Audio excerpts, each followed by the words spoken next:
So just to let everyone know that we are recording this, and then we will put the video link up on our Facebook page if you know of other people who want to hear this, see this, or if you want to see it again. Anyway, I'm Barbara Camp from Oasis and delighted to welcome you all to our Stories on 2 Feet with Major Scott Price. Martha Woodruff would normally be here, but she has some medical things to tend to today. So our great friend Susan Hassler is going to take Martha's role. So over to you, Susan. Okay, thank you, Barbara. First, I'd like to apologize for not being Martha Woodruff. As we all know, she's a very gifted and very experienced interviewer, and I am not. But I'm going to try my best to do justice to our guest, Scott Price, who has a fascinating biography. He spent 24 years in the military before getting an MFA and becoming a poet and scholar. And I'm going to ask him to give you a capsule biography with an emphasis on why he made this sharp turn in life. So over to you, Scott. Well, thanks very much, Susan. I appreciate it. And thank you for the warm welcome, Barbara. And congratulations on the 20-year anniversary for Oasis. I think that's just fantastic. You guys are quite a centerpiece of the community. So we thank you. But as far as me and the story, I think probably we can start with a quick reference to William Stafford, who was a conscientious objector in World War II. And he was a very prolific poet. And he wrote something like 22,000 poems in his lifetime. He got 3,000 of them published. It's just amazing. But he was being interviewed one time, and the interview asked him, like, hey, when did you know you were going to be a poet? And he said something that really made a lot of sense to me. He's like, when did everybody else stop? You know, because if you think about it, we had the creative impulse from the early age. You know, we're drawing on the walls, we're writing our pictures for mom and dad, we're singing songs and nursery rhymes. And it's a creative impulse that I think is innate in all of us, but that slowly over time through societal pressure, through our own interest in maybe other things, maybe we realize we're better at sports, but we slowly start chiseling it away and dampening it down. And really it's here for all of us. And so to answer your question, when I look at my own life, I realize in retrospect now, it was always there. And I just kept pushing it down. You know, it's like, because I knew when I was 6, I wanted to be a soldier. And so I guess somewhere in my young brain, I thought these were mutually exclusive, attributes, when in reality, when we look at it, there's a long, large history of the poet warrior societies, right? Where, you know, being creative and also being martial at the same time are not mutually exclusive. So what I found was, as my military career was progressing, that when there were these significant emotional events, I would scribble things down. And later, when I finally got out, I slowly started giving myself permission through these baby steps to start looking into this more, just to just one step at a time grow into it. And I'm still doing that. You know, yes, I'm a poet because I call myself a poet. And it's one of those things that, you know, only you can identify yourself as such, right? It's like, but I think we're there, that we all have it. And in fact, if you ask most people, like, if they have a favorite poem, most people do. You know, if you ask them if they write poem, most people will not admit it, but, you know, they will journal and they will do some writing on the side, but they just haven't gotten to the place where they're comfortable enough yet saying, hey, I write poetry. Yeah, so what, right? So I hope that gives you a quick answer to your question. The military is such a distinct culture, and it's one that shapes every aspect of your life, how you think, how you approach a task. How has that military background made your writing unique in comparison to other MFA people? I mean, the words you use, your subject matter, just talk a little bit about that. Okay. Let's see. So everybody, can you still hear me all right? Yeah. Yes. Okay. So yeah, I think if we look at poetry, right? You know, there are broad categories for each, and we think, okay, that's a love poem, you know, that's a anger poem, whatever. But what we have to realize is every person's filter of experience is highly different. So we're all going to come at that topic differently. We're all going to reference different things. And so it's through that uniqueness of experience that we get the beauty of poetry coming out, where it really starts touching people. So while I don't do a lot of writing about the military stuff, I want to, not just be a military poet, I want to be just a poet. It is a part of the background, and it has come out, and it does seem to be the type of stuff that people want to read about. And I think it's because early on, even before I started formally studying poetry, what I realized about it was two things. Poetry is really great for being this condensed language that can really get right to the point, so that a reader or a listener can do one or two things. So go, wow, I can relate to that. That is, I know that moment, right? Or the other thing, they can say, now I have a better understanding of something I have nothing about. Like, for instance, if you take a look at Wilfred Owen's famous World War I poem, Dulce et Decorum Est, right? Which goes in great detail and really paints this vivid picture of the horrors of trench warfare and gas warfare during that time. None of us will ever experience that, but we can read that poem and go, wow, I get it. I totally get it.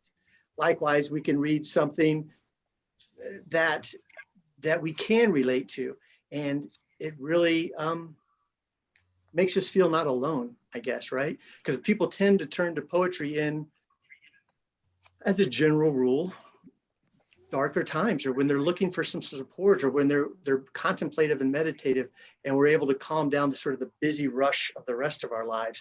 That's when poetry, if it's available, which it always is, can be turned to and just enjoyed. Did you read a lot of poetry when you were in the military, or? No, I didn't. I was writing what, the best poetry I could write at the time. But I wasn't reading poetry. And I think you bring up a really good point. Is one of the things I discovered is that if you want to be an apprentice in a craft, you have to study the craft, right? You have, whether it's singing or painting or whatever, you have to go back and look at what other people have done first. And so it wasn't really until I officially started an MFA that I really started digging in and exploring other, writers and how they address these different subjects, and how they do it. So now I do a lot. In fact, there's reading. There's a poet named Jean Dubrow who wrote 2 books about her experiences as a spouse of a military member, which is just absolutely fascinating stuff. One's called Dots and Dashes, and the other's Stateside. And she's working on the 3rd book.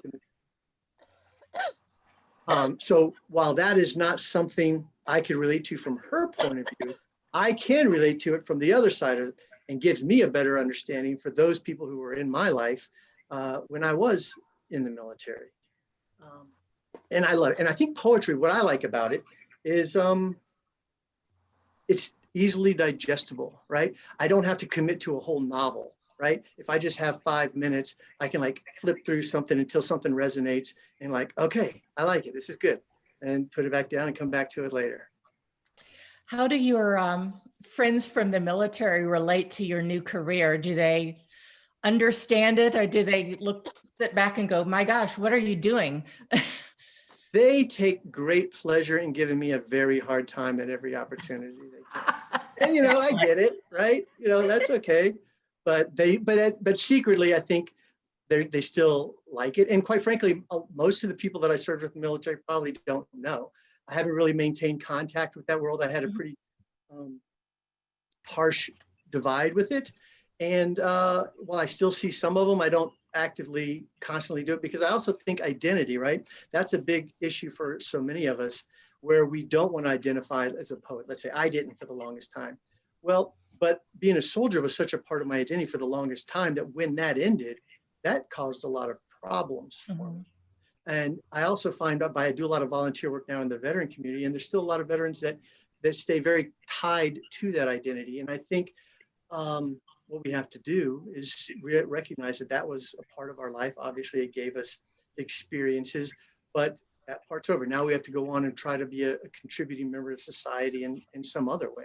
And so for me, because I did have those inklings of poetry, that's just one of the ways that now I'm continuing to find purpose and to be of value, because most of the things I write probably aren't of value to a lot of people. But if I can make something and craft it and put it out into the world and somebody else finds it when they need it, then isn't that the value of art to begin with, right? It's amazing. I know that military culture has a strong ethic of service. And it sounds to me like, in a way, writing is a way for you to continue your service. How do you see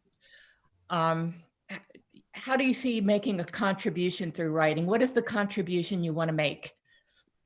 Great question. Well, one of the things that I'm doing is, because I did go out and study it and I learned a little bit, I'm now giving back through writing workshops for veterans and family members of veterans, right? So we're conducting through the Wounded Warrior Project this series of introductions to creative writing, because that's what I needed back then. I needed just the baby steps to give myself permission to, like, say, here's something that I made. Would you take a look at it? And by doing that, I have been so blessed to see these young fledgling writers, embracing this, that it just brings me great joy. So that's one thing. And then the other thing is just writing in general and putting poems out into the world that maybe can illustrate for somebody who hasn't had that military experience what those things were, for us. And that, I guess that brings me to one of the things that I think is real important to me, is the growing military and civilian divide. There's this really great 2-minute video on YouTube. I can't remember what it's called. Let me look it up here real quick. The burden of war falls on fewer Americans than ever before. And you can find that link. But what it does is just really very nicely sort of graphically represents the population at any given time, starting with the Revolutionary War on up to now, and then how much of that population was eligible for military service, and then how much that actually did. And what you'll find is that, World War II is the peak of participation, obviously, but during Vietnam it shrank, and in this time, so now we're under less than 1% of the population who served in the military. And as a result of that, you have fewer and fewer people who know somebody who was in the military. So we become more and more divided, whereas, during World War II, everybody knew somebody in the military for the most part, right? So it wasn't this strange thing. But because we have been culturally othering more and more and more, there's now this, what I call it kind of a false narrative of the military and civilians. For instance, one of the things that we see all the time in media and culture is the veteran as one of two things, right? The exalted, super person hero, or the trouble about to explode at any given moment thing. And the vast majority of us are not that, right? They're just normal people who went out, served the country as needed, and is now trying to move on with life. And so I think that's important for everybody who don't have that military connection to realize that, yeah, it's a different type of job, but it was still a job that meant a lot to a lot of people. And they went out and did it in the best they could. And most of us, myself included, we're not any kind of superheroes. We're just average soldiers going about doing our thing, and coming back. As a child, I remember growing up listening to the Vietnam War on the news, and it seemed that the country as a whole took that war as a much more personal experience than they have the war in Afghanistan or the war in Iraq.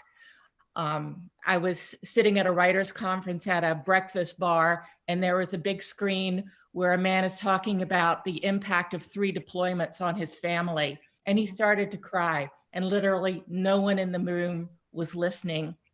And I started to cry because it seemed so wrong. So, and I, do you see your poetry? Are you going to be putting out a chapbook at some time on this subject, or? I'm hoping to put together, well, actually I have a manuscript that I'm, pursuing publication with right now. So it's more than a chapbook, and it's more than just the military stuff. It's the whole, the military things with the, reintegration and the rebuilding life, and and then just the things that have nothing to do with the military that pop up, right? And just normal life. It's like, okay, there's a worm dying on the sidewalk that prompts a poem. Okay, I'm going to write a poem about a worm dying on the sidewalk, type of thing. So yeah, I'm going to pursue, but talking about what the veteran comes through, let me share one with you. It's if that's okay. Yes, Just please. because it's, let me pull this up. Because you have that man that you were talking about, you know, who was just distraught. And, you know, you might have seen a lot of stuff in the news lately about veteran suicides and, you know, the number 22 a day. And it's a thing. Well, of course, there's a growing suicide problem across the whole culture right now. But it does tend to hit the veterans pretty hard. And in 2014, I had just come out of the gym and I got a phone call from one of my military mentors telling me one of the men we had served with had killed himself. And so, as I mentioned before, when significant emotional events occur, things just come out of me. And what came out of me, what has now become this poem, and I call it, the poem is called A Poor Policy Indeed. The tip of the spear is not too tough to break, no matter how honed sharp or hammered hard. It digs deep the gash that offers invitation to render flesh to fertilizer, the tips the last to ask for help, and the edge rarely tells of its sorrows. They shared moments, meals, and madness, and drank their fill of futility. All they wanted were quiet lives of restoration, but they don't ask, don't tell. They are not socks. They do not readily turn themselves inside out for cleaning, no matter how needed. But the grime builds up when they don't ask, don't tell. What they do ask is to be left alone for another round. Why them, not me? What they do tell is that I can handle it on my own, that it wasn't that bad, that I'm okay. But the grandest lie they reserve for themselves unsaid and inside them in the grave. That was a poor policy indeed.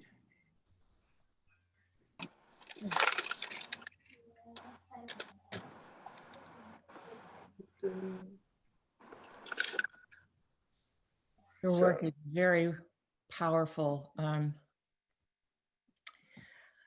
Thank you. But so that poem actually hasn't made it out into the world yet. So hopefully actually now it just did, because you guys are going to post this. So thank you for that.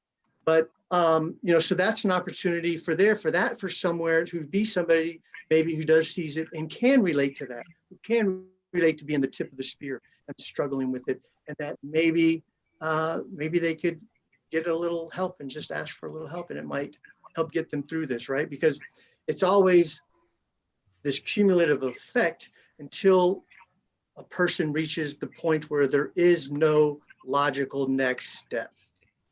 And that's when the catastrophe strikes. Mm-hmm. So if we can do things to sort of lessen that pressure as they go through life's experience, then that'll help them, right? I know I was helped by a ton of people that all of this could have died inside me in the grave, but through other people believing in me and helping in me, I am now in a position where I can try as poorly as I possibly can here to be now of service to other people.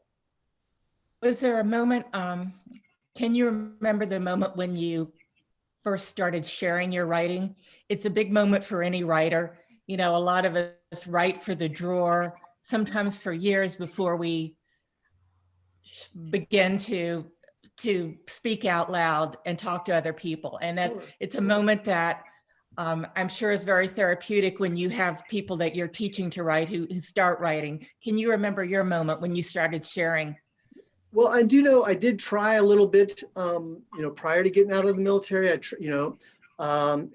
it never went anywhere. So I just like, that's not going to happen. But then when I got out and, you know, I wound up getting a divorce, and there was a lot of other things that all sort of piled in together. And I wrote about it on this site called Past 10, which is a really great website that Bailey Moore and Donald Quist put together, where they ask writers to reflect on 10 years ago. And I wrote a little bit about, what I was going through and that sort of descent into the quagmire for me. So when I came here, I came to where my parents were, to McGahkeysville. I went to school in Lexington, and they had moved to the Valley, to Elkton, when I started college. And so they'd set up home. So when I had nowhere else to go, I came here and started rebuilding life. And the first thing I did was I went to the library, and I just said, hey, are there any poetry groups happening? And they're like, by coincidence, the next day there is going to be a little poetry group meeting here. Why don't you come by? I'm like, okay, absolutely. And it was like talking about different things. And I was told that there was a lady there who had a poetry group. She was, very, it wasn't open to everybody. So I went up and approached her. I was like, hey, here you have a poetry group. I'd like to join. And she looked at me and she's like, poetry isn't therapy, right? I'm like, yeah, I do know. I get my therapy somewhere else. But that has led to this group called the First Monday Poets. We actually had a thing a couple of years ago with the Arts Council of the Valley, where they took all of our pieces and then paired them blindly with local artists who then created art. Because normally it's the other way around, where the poet is writing words for the visual art. So this was fantastic for these artists, visual artists, to take these written words and create this new art for us. It was fabulous. So there was that.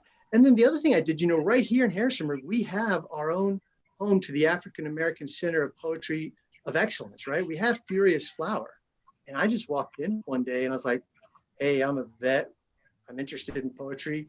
And they were like, cool, why don't you come audit a class? I was like, absolutely. So here I was, mid 40s in the class with all these freshmen and stuff. And I loved it. It was great. Every time I'd be walking in the street and see them, some of their buddies would say, hey, is that your professor? And they're like, no, he's just a student just like us. So that was the start of it, right? And then the Bridgewater International Poetry Festival we have right here that Dr. Stan Galloway and Nicole Cabo put together every year. That's fantastic. So it's, again, just a series of these little steps that that give me the confidence to keep going, that like, wow, there's somebody likes this. I'm going to keep doing this. And I think that's what all of us need. I came up with something about a year ago, and it just seems so true to me that good writing might be born of the lash, might be born of strict work, but a writer, as a general rule, is born from love and support. Right? If we dampen that creative instinct, people are just not going to do it anymore. Right? It's like the fly jumping out of the lidded thing. When they have the lid on it, they won't do it anymore. Eventually, they get trained that they're going to keep hitting this thing, so they're going to stop going. You can take the lid off, and they won't go. So I don't know if that's really true or not, but it's just a great little analogy. So I just keep doing it. And I go in phases, right? So like when you had said prior to this that your husband reads poetry every day, and like, I don't read poetry every day. I read it often, I study it, but it's not like an everyday thing. I find for me, what's made the difference, and this goes back to everybody's creative, is we all have these thoughts that pop in our head throughout the day. And we just like, that's an interesting thought. And then we let it go. And I made a commitment to take those little interesting thoughts and write them down. And what I do is, once a month or so, I will then pull out all of these scraps and like see where they go. And sometimes what I've discovered for me is over months, I will have these little snippets that seemed totally unrelated at the time, but 4 months later, I realized they all go together. And it's just a simple act of capturing those thoughts that I think made a big difference in my writing. 2020 has been a really bizarre year for everyone I know, unsettling. A lot of my writer friends haven't been able to write. Some of them have abandoned works in progress because they didn't feel relevant anymore because the ground is shifting under our feet. What impact has this year had on you and your writing? Well, I think, in times of trouble, this is where art is most valuable, right? And so it is up to artists to try to keep, I think, try to keep pushing through and creating that art, even when the times are tough, right? I mean, we know there's no perfect time for anything. There's no ideal conditions. So we have to strive to do that. So yeah, there are fallow times where I'm like, okay, I just can't deal with anything. I need to recharge my battery some other way.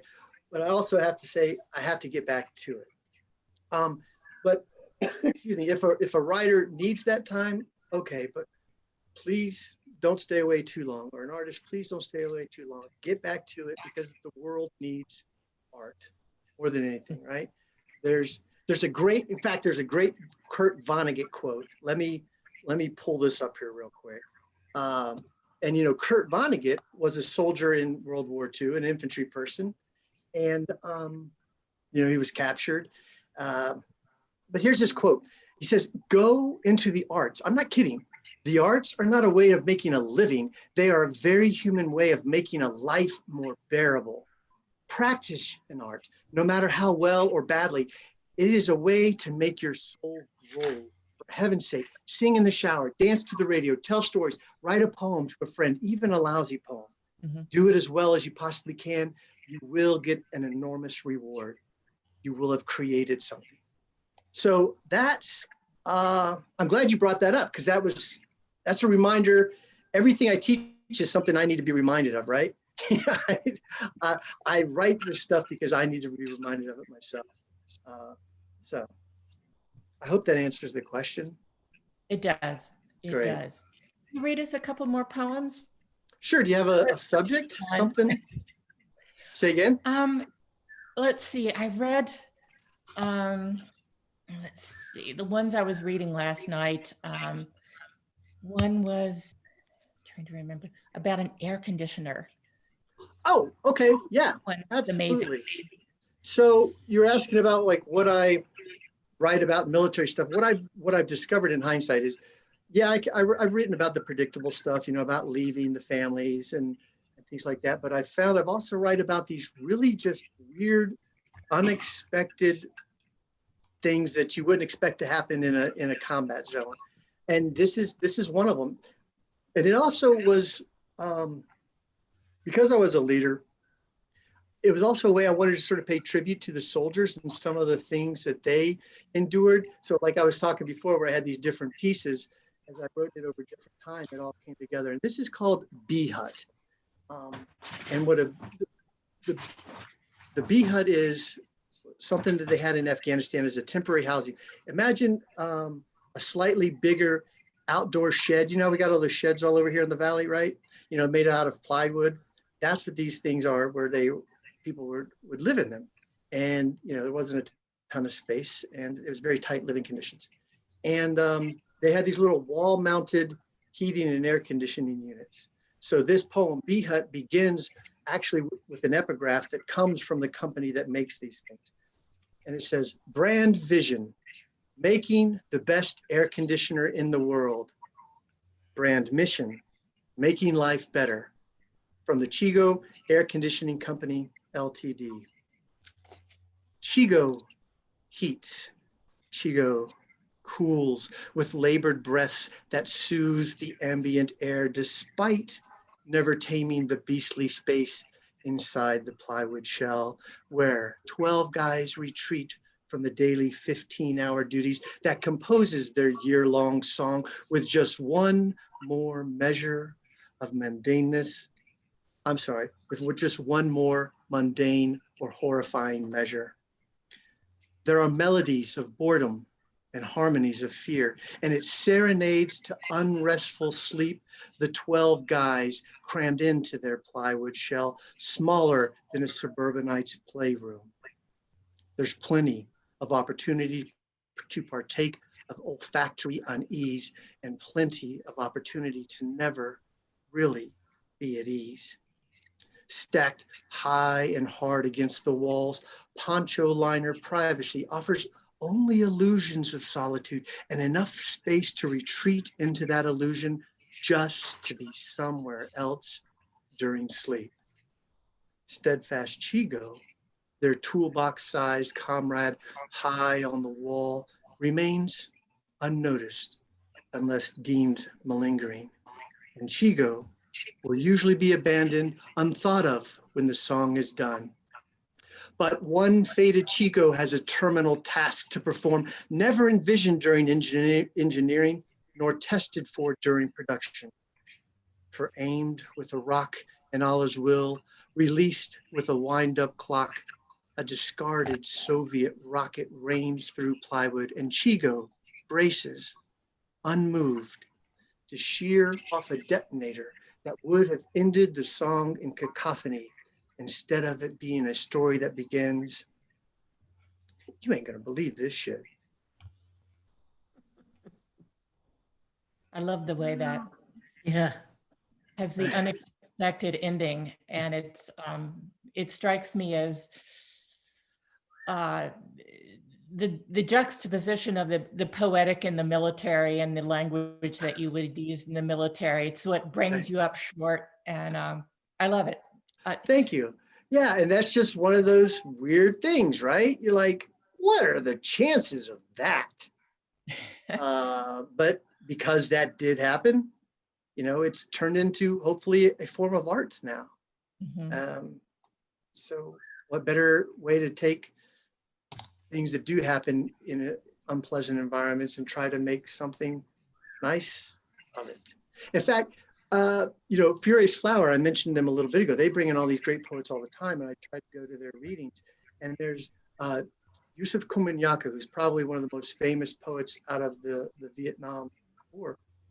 He came and gave a reading, and I went and talked to him afterwards because I asked him, I was like, how do you handle, you know, the truth, the truth in writing, the reality versus thing? And he said to me, this is a paraphrase, but he said, you have to remember you're creating art, right? I think a lot of early writers think everything has to go down journalistically exactly as it absolutely happened, when not necessarily. If you're trying to convey a point or tell a story, it's the art that becomes paramount to it, I think. Now, that doesn't mean you can lie and just make stuff up. People get in trouble for that, especially when you're talking about the poetry of witness. When you're talking about very serious things, there has to be a level of credibility and there has to be truth to it. Otherwise, people feel betrayed, right? Mhm. So, where do you want to take your writing career from here? Where do you see well, yourself? so, you know, so I want to keep doing my poems. I want to keep reading when I can, and I've enjoyed teaching, I've discovered. But one of the other unexpected things by opening self up to this possibility is I'm actually writing a biography right now on a very famous poet. And that's nothing I would have ever envisioned. And so that's taken up a good amount of time and effort as we would expect, right? So I just, you know, keep leaving myself open to the possibilities. I do want to get that book of poems out. And I'll admit I've been slacking quite a bit on doing that. That's on me. That's just part of what I have to do, is because I fall prey to it all just as well. It's like, oh, the imposter syndrome. Oh, I'm no good. Nobody wants to read this. You know, all those things all artists feel all the time. It hits me all the time. And I just have to keep reminding myself, no, I gotta keep going, right? And I always say yes to opportunities. Like when this came up, you know, my first gut reaction was like, no, I don't want to do that. But I was like, no, you got to go do that. So I find the more I leave myself open to things, instead of trying to fit everything into my own preconceived notion of how life should be, the more amazing things happen, right? So just keep plugging away and finding other like-minded individuals, right? That's a major thing, because otherwise we create art alone and we think we're all by ourselves, but we have to be connected to the artistic community. We're like, no, there's other people just like me going through the same thing, and we feed off of each other and help one another and be strong when the other's feeling a little down, and vice versa. So building community is absolutely critical, I think, for any artistic pursuit.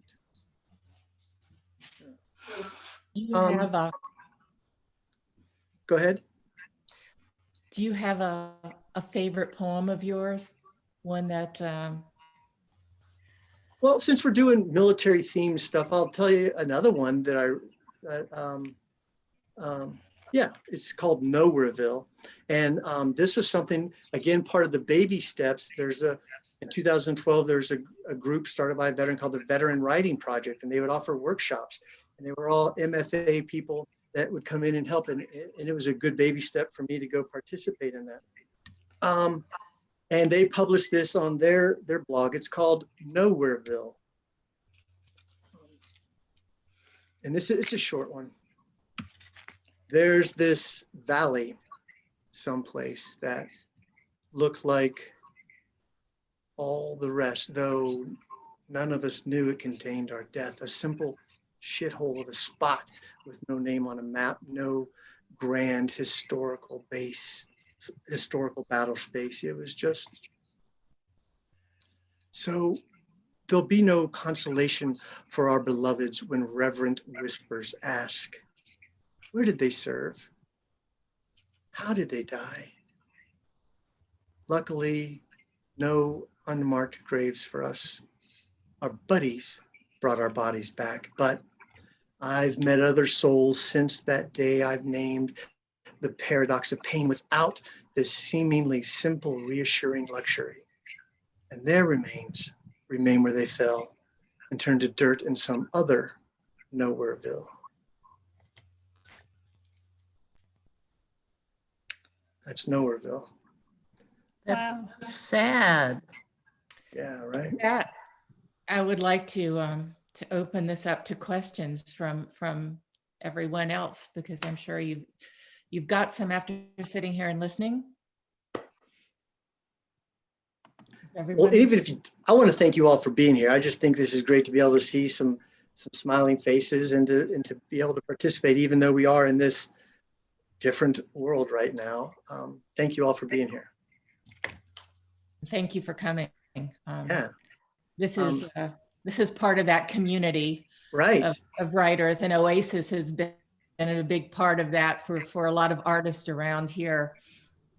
It's our own tribe. There's a military tribe, and then there's a writers tribe, and they're very different, I imagine. I've only been around the writers tribe. Not really. There's a lot of amazing similarities actually between military life and creative stuff. I actually started writing a little piece about it, but I haven't done anything with it right now. Maybe one day, maybe with this encouragement, I can put a little more effort into it. That I would like to hear. Okay, thank you. Let's see. Anyone else? It's always hard to break the ice with the question, the Q&A part. Right. Well, let me just tell a little bit about another thing about my process. For me, so everything's so busy, right? And I believe everything is out there ready for us to take it.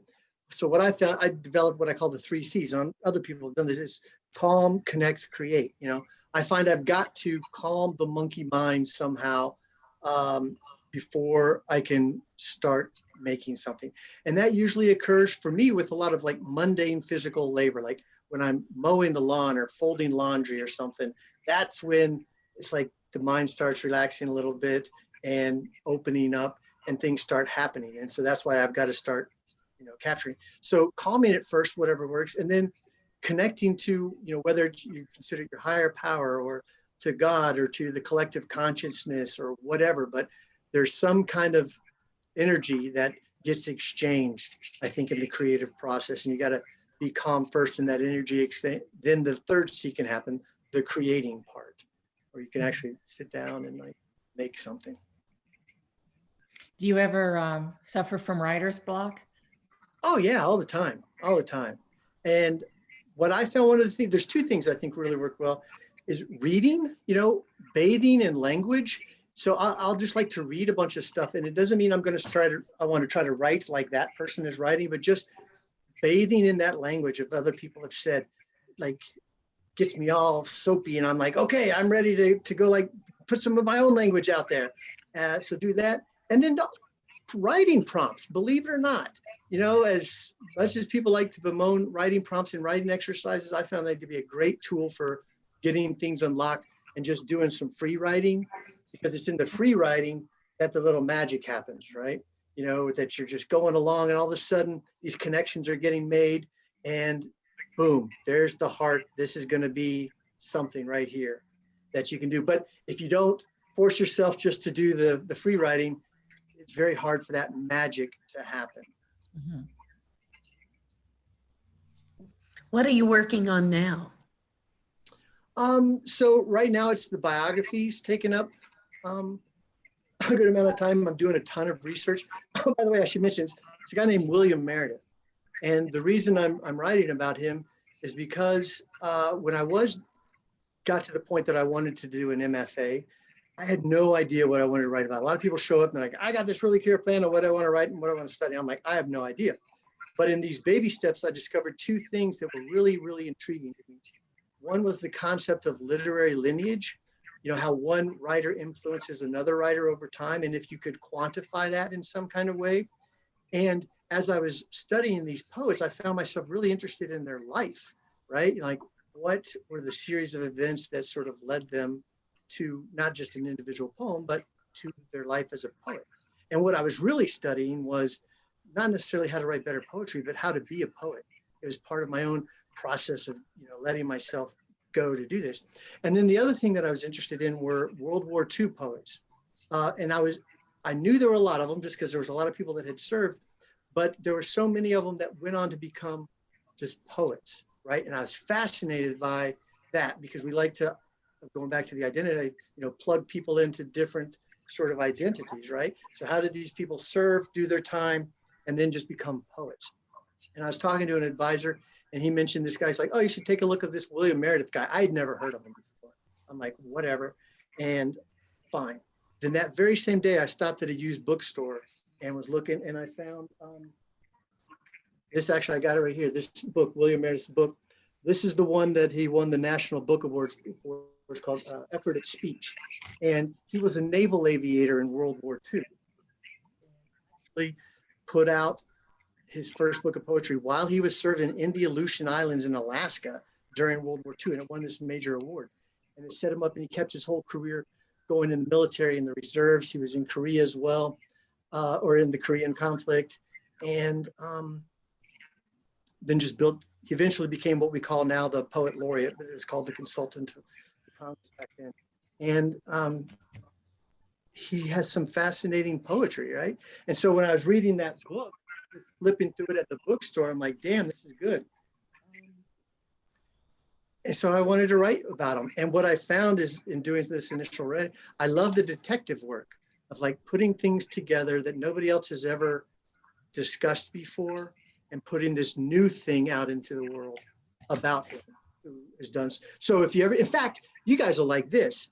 There's, can I share just part of one of his poems real quick? Yeah, please. I'm going to share the screen real quick because I think y'all will like this. Let me hit this right button. Let's see. Share screen. So, and this is another thing about poetry that, I'm sorry, go ahead, that I think is so fascinating, right? Is that we write the same thing, we meaning humanity, writes the same things over and over again, right? And I'm sorry, what I did is I've done a bunch of different presentations on different things. So I just kind of threw them all into this one, not knowing what I might need. Oh, there's that literary lineage thing. But let's see. I'm not finding it. Let me go back. Sorry. This is a poem, and I won't read the whole thing, it's a long one. I just want to point out the things in black that are some key points. He wrote this in 1969, but it didn't get published until 1980, right? A mild-spoken citizen finally writes to the White House. And he's like, hey, please read this when you're alone. And he goes on, he goes, a man's mistake, if I may lecture you, his worst acts are not out of character, as he'd like to think. They are not put on him by power or stress or too much drink, but are simply a worse self he consents to be, I'm like, whoa, right? And over on the right, does anyone say to your face who you really are? Anyway, it's a great book. It's okay. So this was written 50 years ago about a different president, but yet this is the same sort of thing. A lot of times, a lot of people are thinking today. So poetry is eternal across cultures, across time. We can connect through poetry. And I just absolutely love that. And if you get a chance to take a look at some of William Meredith's work, he's just absolutely fantastic. It sounds like it. I can read another poem. I'm open to any questions. I would really love a question if maybe somebody had one. Why don't you read another poem while people are thinking of their question? Okay, we can do that. Absolutely. Now the question becomes what to do. Okay, so I'll do Insanity's Invocation.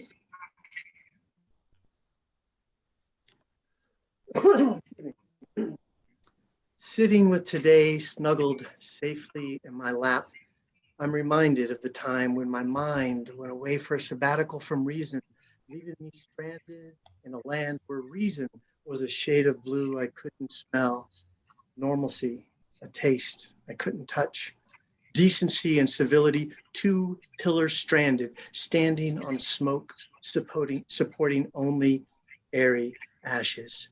My mind took a break, and then the break took my mind. And sanity took a lover and checked in for an extended stay at a seedy motel across the tracks from the nice part of town. Eventually, that changed. The break was kintsugi'd. Perhaps I simply went for a walk, but it could have been skywriting from a broomed former beauty. Maybe I just lay down to read or hear the words from a genie escaping something once shiny. Or, in hindsight, maybe I just made up some tale to explain what made no sense and a creation story that doesn't matter in the least. What does matter is when the sabbatical came to an end and the final invoice was slipped under the door and could not be ignored, its tally dug deep, deeper than the Nazca Plains or a child's plastered handprint or the chiseled, shadowed cracks on long life cheeks that leave no doubt as to the truth they contain. Your life, I was told, did not get better just for you to enjoy. That was Insanity's Invocation. Cool. Wow. Where can we find more of your poems? Or where are you? Very nice. I did create a website that I put most of the things that are online on there. It's just jscottprice.com. There's that, and there's some interviews and things that I've done, a little bit about the biography, a little bit more about my background. But I have been one for the longest time that wanted to be just the person that just writes their work and doesn't like put it out into the world. Isn't that weird, right? But now I realize I have to take an active role. If I want this to be of value to anybody, I have to do a better job of putting it out there. So thank you for this chance to do just that. And I'll try to get better at it too. It's almost like a full-time job, right? Not only creating your thing, but then actually going out and promoting it and sharing it. It's a thing, right? So, and it's not a natural thing for most writers. It's not a natural thing for most writers. Yeah. When I did my MFA, I did a certificate in publishing where I went for an extra semester and studied the publishing industry, right? And I got to put in all this work with, editors and writers and agents and really interview a bunch of them to say, what is the author's role in marketing their own work? And I put this whole thing together, because there's thousands of things writers are supposed to do, but there's only so much time in like what we can do. So it's really fascinating for me to sort of study. It's like, okay, once I have these books really ready, what are the things that I am going to do to get them out there in the world? Because you can't just publish or, say it's published and then expect it's that. In fact, if you take a look at a lot of now famous works, they were self-published to begin with, like The Joy of Cooking. That was self-published to begin with. Who knew that, right? Or The Martian that recently got made into a movie, or Margaret Atwood's first book, you know? So I think we as artists, we have to believe in our stuff and we have to get it out there.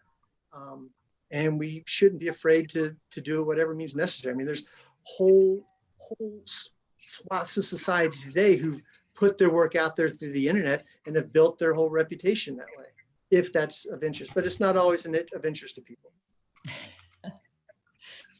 You find it, I've always found the marketing end of writing to be harder and more tiring to me because it makes me less comfortable. I mean, do you find it just tiring and exhausting?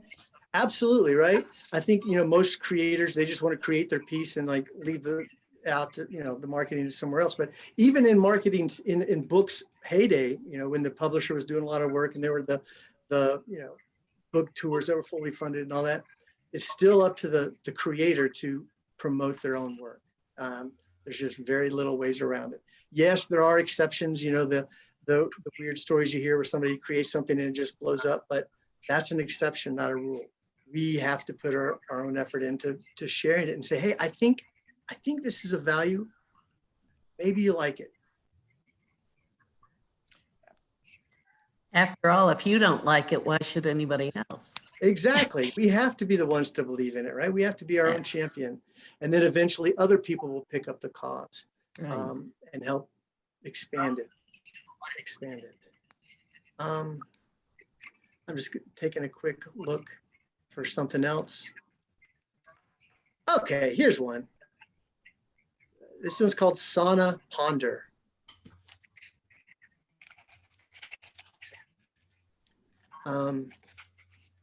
Sauna Ponder. Sit silently with yourself, unclothed, to find what lovers must have known, but were kind enough not to mention during your heated time together. Sit silently, sweating with your discoveries, and feel the water course from your scalp and launch off your nose to splatter revelation down by your toes. Sit silently, stretching your mind, your muscles. Don't let them contract to their previous form. Contrast what you learn with what you know. Count the contradictions. Sit silently and steep this troubled tea a moment again while a temple chimes another gong until the reaper grows weary of his resting and begins his gathering. Sit silently until finally the whimpered whelp escapes the throat parched by summer's gone and winter's blossoming gale. And sitting silently, you realize it's all over far, far too soon. So how long did it take you to write that? So very rarely will a poem come out formed, right? Or like done. Most of the time, there's a free writing period, and then there's a lot of revision. What I find for most work, I will create something fast, put it away, and come back to it later with fresh eyes. And then I start picking up the different things, and then I find kind of the heart, like, all right, this is something that can make something.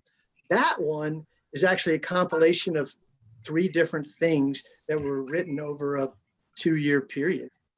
And then finally, when I started working on with one piece of it, I realized, oh, this scrap goes in there, this scrap goes in there.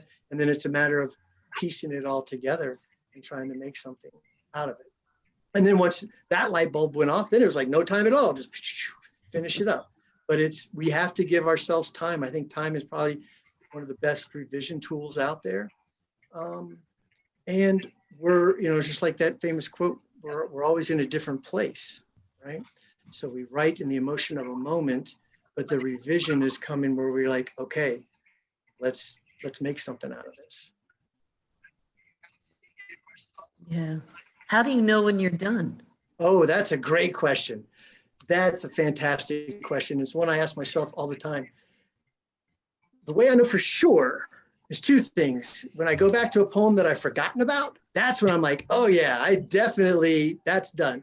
But that doesn't happen all too often. But what does happen very often is I come back to it and I read it, and It's its own thing. It is this separate thing now that came from me, but I recognize it. It's like your kid, right? You know, you see your kid like, oh, that's my kid. It's like, no, that's now a grown adult.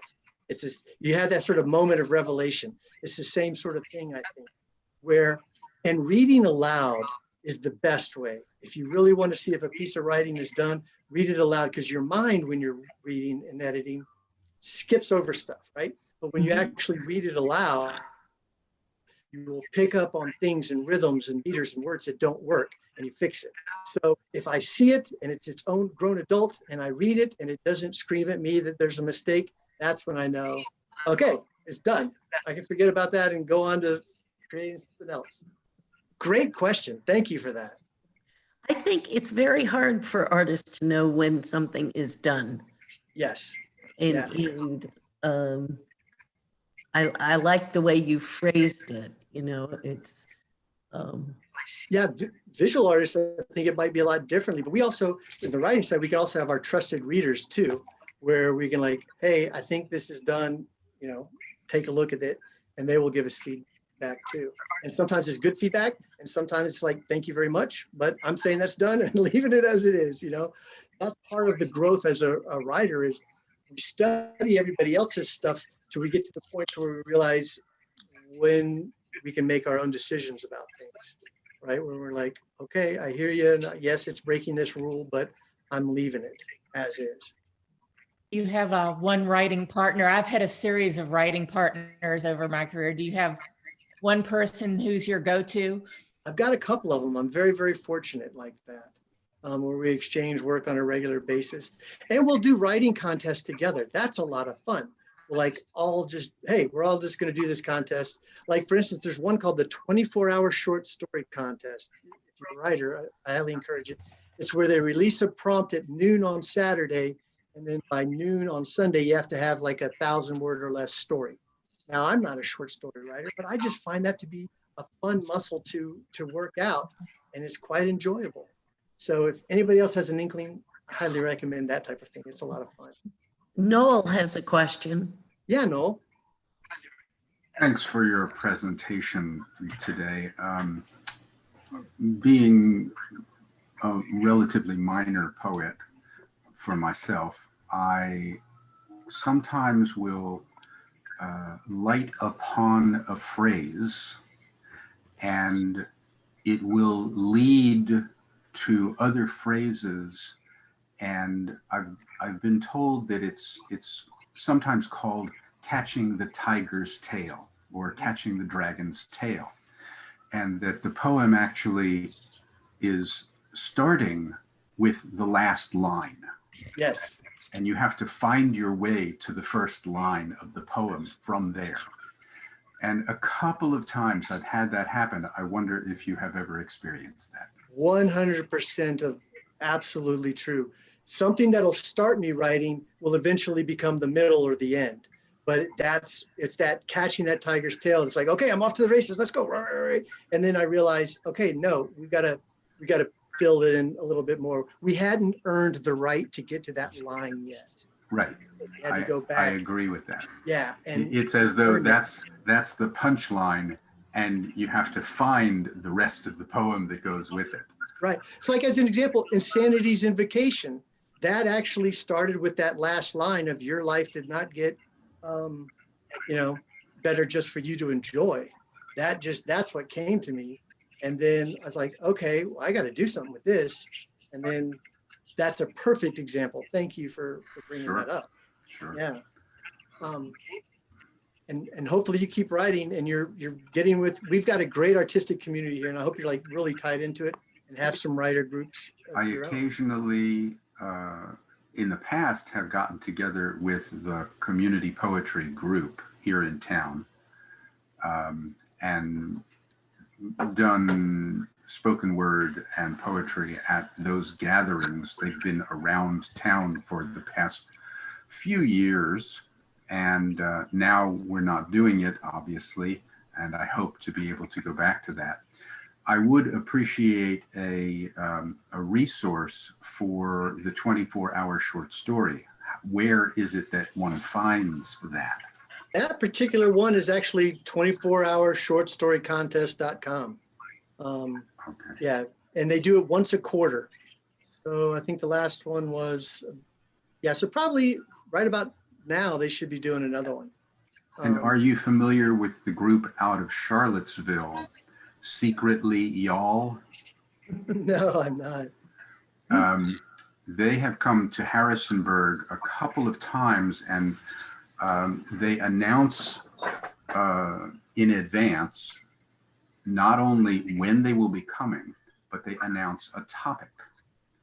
And you can submit an idea for how you would respond to that topic in a spoken word or poem or short story or whatever. And if they pick your idea, then you are among the lineup for the evening's presentation. And it's called Secretly Y'all Take in a look at that. Charlottesville. I definitely will. And it's a fun group because you never know what the evening's performances will be, but they all center on a particular topic.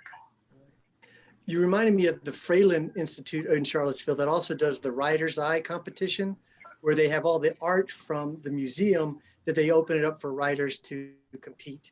You know, it's an annual contest. That's another great local resource too. Excellent. So I Excellent. don't want to, I know we're at time, so I don't want to hold everybody up, but I am on Facebook. I am at A Boy and His Sons as my like Twitter and Instagram handle and all that. But I'm a really horrible social media person. But if you did want to connect and talk some more, please, find me on Facebook or A Boy and His Sons. I'd love to talk some more. And your website where you have your poems is what? J, like the initial J, actually just like my name, but without a period. So jscottprice.com. Yeah. And the only place that I actually publish my own work is among my notes on the Facebook page. Haha, okay. Well, if So you ever if- want to explore some more, I'd love to talk to you about that. Sure. Thank you, Scott. This has been wonderful. We've really enjoyed it. It's very special. Thank you. I really appreciate it. And I thank you all for being here once again. And we live in a great community. So We do. We're yay very us. fortunate. We're very fortunate. And Susan, thank you for you being the interviewer today. Really. Barbara owes me. Thanks, everybody. And Yes, thank you. once this gets converted to a video, I'll put it up on our Facebook page, okay? Okay. Thank you. All right.